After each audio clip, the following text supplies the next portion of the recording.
Bueno, para complementar la parte de conductividad, la parte donde se empieza a manejar el concepto de resistencia, vamos a manejar el concepto primero de resistencia en paralelo.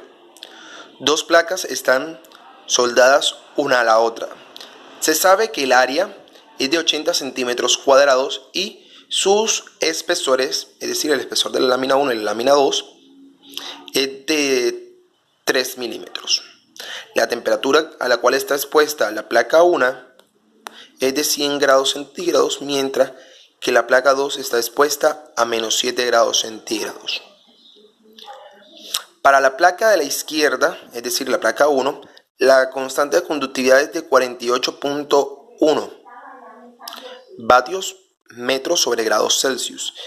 Y para la placa 2, o sea, para la placa de la derecha, la constante de conductividad es de 68.2 vatios metros sobre segundo cuadrado. Entonces te piden que determines la temperatura del empalme, es decir, la temperatura a la cual se encuentra soldada la placa. Primero, obviamente las placas no son del mismo material. Aquí la temperatura en este punto va a ser diferente a la que hay en el punto 2 y diferente a la que hay en el punto 1. Y después te pide determinar la tasa de flujo de calor a través de las placas, es decir, el flujo de calor. Simplemente es lo que te está pidiendo. Es decir, H o la derivada de Q. Listo, bien. Comenzamos primero por extraer los diferentes datos y por entender nuestro ejercicio. Tenemos una placa como esta, dos placas unidas, soldadas en la junta, en las dos superficies. Las placas de la T1, por decirlo así, de la izquierda, está a una temperatura de 100 grados centígrados, mientras que la placa 2, esta de acá, se encuentra a menos 7 grados centígrados. Listo. Muestran las constantes térmicas de los diferentes materiales. Obviamente las áreas de las dos placas, para este ejemplo, se asumen que es la misma. 80 centímetros cuadrados, lo que equivale a 8 por 10 a la menos 3 metros cuadrados. La longitud de cada una de las placas es de 3 milímetros, o sea, 3 por 10 a la menos 3 metros.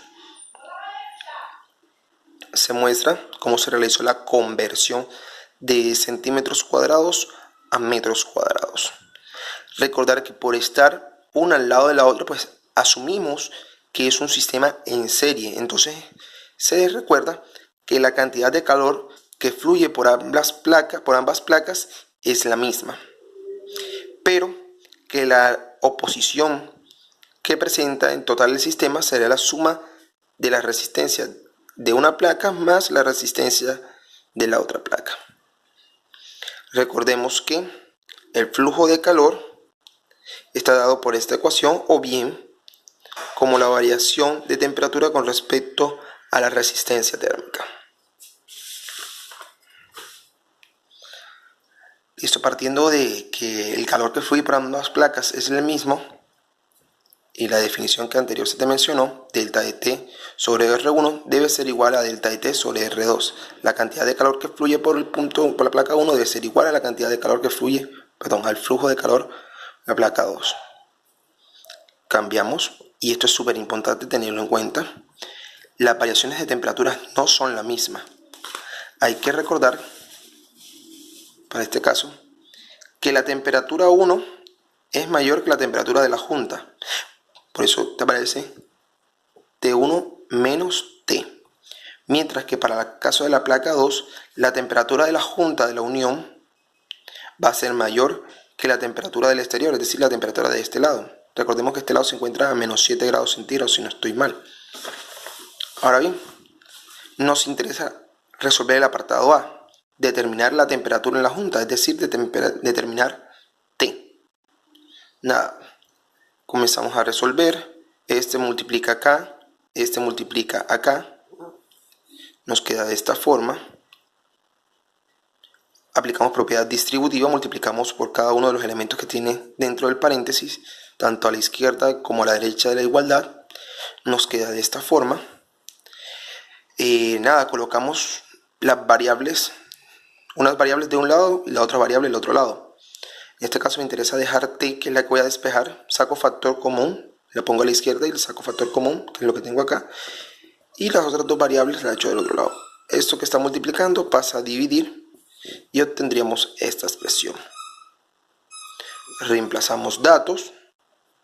Bueno, podríamos haber reemplazado datos enseguida, pero el problema es que no recordamos o no sabemos cuánto vale ni R1 ni R2.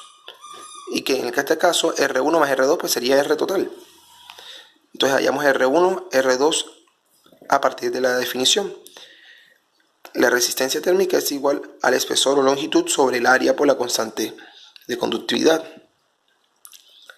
Reemplazamos para ambas definiciones, para la resistencia 1 y para la resistencia 2, tenemos las siguientes cantidades. Esta, 7.9 por 10 a la menos 3 metros cuadrados por grados centígrados sobre vatios, mientras que para esta tenemos esta que está aquí, 5.50 por 10 a la menos 3 metros cuadrados por grados centígrados sobre vatios. Podemos automáticamente hacer la suma para obtener esta parte de aquí. Nos daría esto, 1.329 por 10 a la menos 2 metros por grados centígrados sobre vatios. Ahora bien,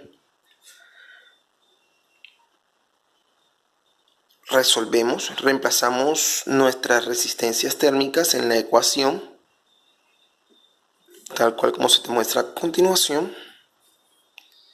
Metemos en nuestra calculadora los respectivos datos y obtenemos que la temperatura en la junta es de 38.11 grados centígrados.